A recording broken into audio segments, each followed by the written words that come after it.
Once a person has all the money that they can possibly use for the material pleasures of life, what is left? Sure, power. Absolutely. They are spending this money for power, ladies and gentlemen, to acquire power over you and me and our children. They're literally buying up the world with it. But I don't mean they're buying up the real estate or the hardware.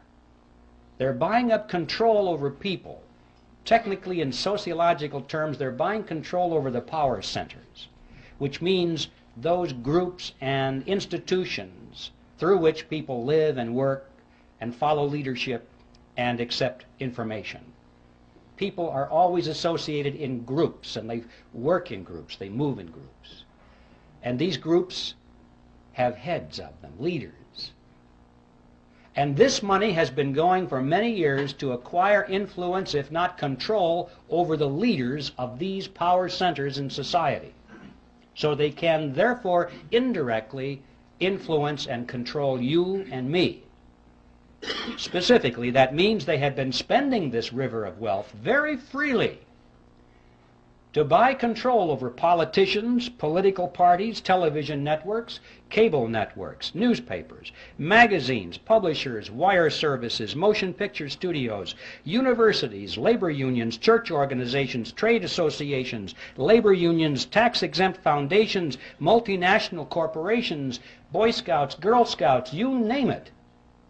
Make your own list. I guarantee you, if you have a large, influential organization which influences people, you will find that this river of wealth has been flowing partly into an attempt to acquire control over the leadership of these institutions and organizations, especially those which are offered as opposition, especially those which supposedly are to stop this whole process from happening.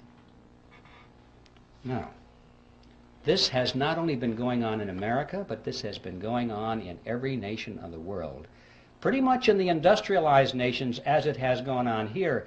But I'd like to call your attention to what's been happening in the so-called third world, or the underdeveloped nations.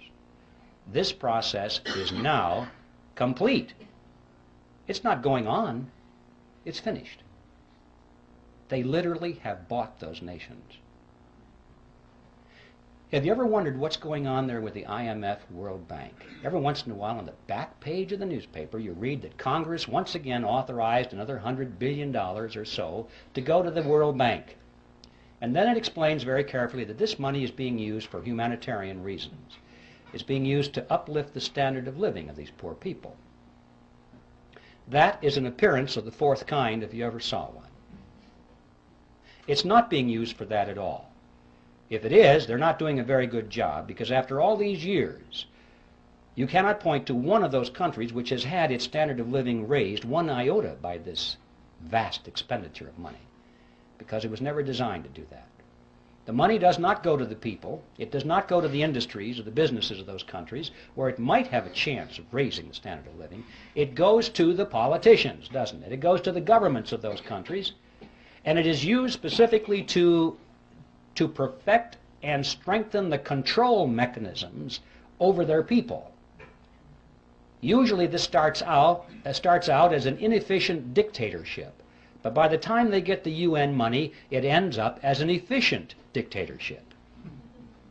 They have a better organized and equipped army. They have a better paid bureaucracy, more people in the bureaucracy. They have more ways of controlling their subjects. They have food chains that they can offer to their friends and deny it to their enemies. This money is used to build totalitarian systems in every country that you want to point to and analyze. You see, these people, these leaders of these countries, for the most part, couldn't care less about the standard of living of their subjects as long as they live well. They live in their mansions, have their yachts, their jet aircraft, and they go to New York and live in the Waldorf Astoria while they attend United Nations meetings. They're very happy with that. They have no ideology. Communism, socialism, fascism, capitalism, what difference does it make? Where's the money? That's it with these people. We know how welfare families in this country can be second, third generation families, and there's no hope at all of getting them off the dole because they can't imagine any other way of life. This happens at the international stage too. We're dealing with countries now that are second, third, in some cases fourth generation welfare governments. They don't know how to survive unless that money comes free through the International Monetary Fund and the World Bank, means from us. There's no way in the world they're going to break free from that. These countries, ladies and gentlemen, have already been purchased, lock, stock, and barrel, in this fashion, and they are now in place in the New World Order. And they're simply waiting for us to show up. And that's the other side of the coin, because not only does this transfer of wealth to these countries from us not raise their standard of living, but it does in fact help to lower ours. And this too is part of the plan. A strong nation is not a candidate for surrendering its sovereignty.